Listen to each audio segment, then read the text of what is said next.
It was so hard working in this environment. There is a big difference between working in a high poverty school and working in a school that doesn't have high poverty. I was a principal at Park Elementary, which is about 3 miles away from here, for 7 years, loved it. And the superintendent at the time, David Sawyer, picked me up and put me here. And I cried and cried, and I did not want to go. It was an old building, it was run down. We only had 175 kids. And they said, well, we've got bond money to build a new school, but we can't build a new school for 175 kids. So we expect you to build up the population. I had no idea how to do that, but we did. And after 1 year of just being kind to people and welcoming in parents, we ended up at about 350. And by the time I left here, there were 500 kids. I would work every day. I would be here at 6:30. 1 day a week, I wouldn't leave here till 10, because all the people and I was in crisis mode, mainly most of the time, because there were crises. For instance, we would go to lockdown a couple times a month here because of danger in the neighborhood. But the danger never came onto our property, which was nice. My first 3 weeks, we had a fight, 2 or 3 fights every day. And it wasn't just small fights. I mean, blood's flying. It was scary. The bus system in Tulsa, it would take them 5 hours to get to a Walmart on the bus. 5 hours. You wouldn't do that because you have a car. I have a car. But they had to do it. That was the only place they could go.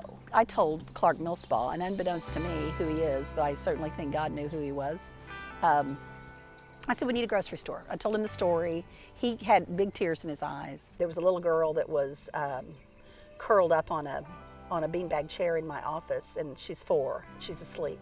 And he said, what's her story? And I said, well, let me show you. So we're waiting for police to come get her right now.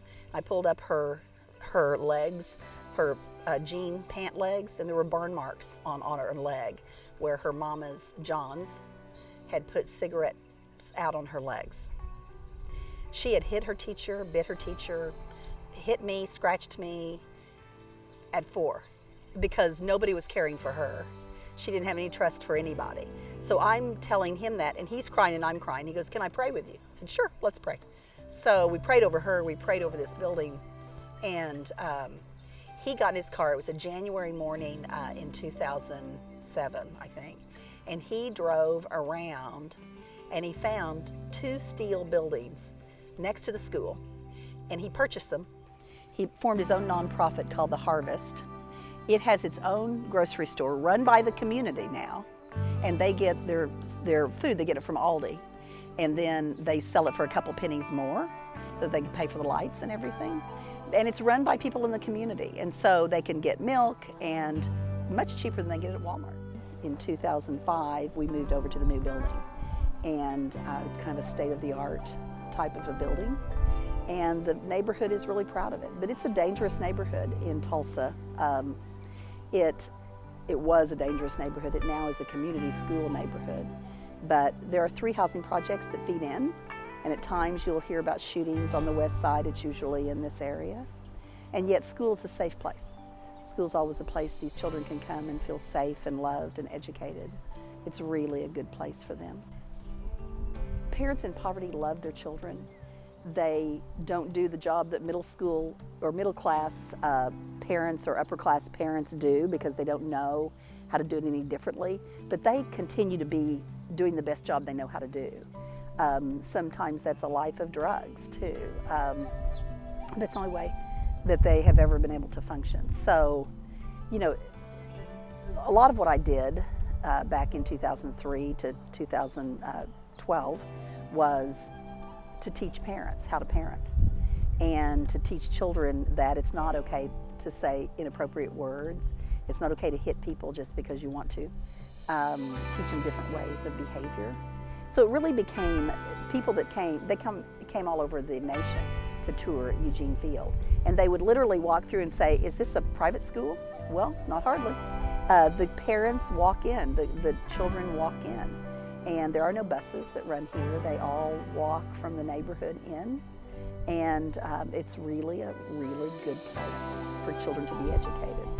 We brought in a lot of community support. All the area churches, not only have prayed for us, but also had donated funds.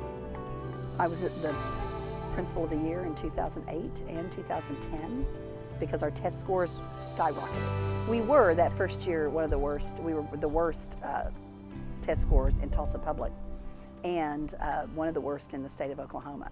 And yet, when you get good teachers and you get a kind, caring staff and you pull in all these different community resources, your test scores start climbing. And climb they did. As the kids move through the different classes, they move through the different gardens. So one is a salsa garden, one is a berry garden, one is a garden that is indigenous to the state of Oklahoma.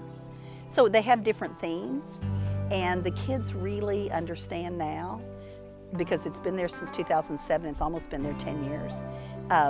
They understand that you can grow healthy food in the ground, and it's sustainable, and it's so much better for you. So nutrition's being taught. It's pretty amazing. With that garden has come raised test scores. The minute that garden went in, 100% of my 3rd, 4th, and 5th graders scored 100% on their science test. So it really did equate into science scores. And it's pretty amazing. And it was hands-on learning. You weren't learning about a cucumber in a book, you were actually growing one. And a lot of gardens around the country, including in Siloam Springs, the garden, have come and seen this garden and seen what was possible. We're sitting in an art garden, and if you look down, the bricks are from the old building. And so I have lots of great memories. When people have ideas for things, I had a great art teacher named Matt Moffett, and he's a famous local artist. He also has a nonprofit, a girls' art school that he runs, and he's fabulous.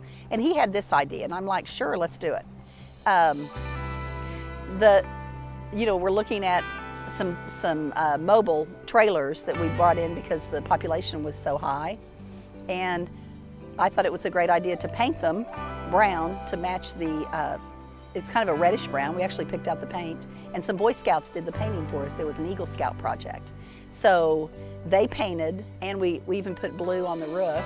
And I got in lots of trouble from Tulsa Public Schools from that. And I always thought rather ask forgiveness than permission. So they yelled at me about that, and then they started, I brought the superintendent out and I said, look at how great this looks. It doesn't look like they're outbuildings, it just looks like part of the building. So now in Tulsa Public, when they put a mobile building in, they always paint it to match the school, which I laugh when I drive by one and say, that's a contribution, right? And so by now things are rolling, and things are going just kind of viral in all of the nation. They get to know who we are and what we're doing and how we're doing it. It's about the time I think I need to start writing a book. All things working together, just like this tapestry. I think God looks down and sees this beautiful tapestry at Eugene Field Elementary in Tulsa Public Schools. There are names on the sidewalks from all the children that started in 2005, including my own. That's always going to be there. So I can still walk the neighborhood and they know who I am, and I love that. Get involved with the kids not only in your neighborhood, but beside your neighborhood. Yes, there are people around the world that are starving, and there are mission fields around the world, but there's a mission field in your backyard. I was glad of my experience here. It taught me a lot. You think you know until you're in it. I had no idea that we could make this kind of difference, but to dig in and do it. And faith was my key, and I was on my knees praying for this place, always. And I've done the same thing in my new school. I've been on my knees in the office praying for it, and here comes help. So, God's got his hand on all of us if we just ask.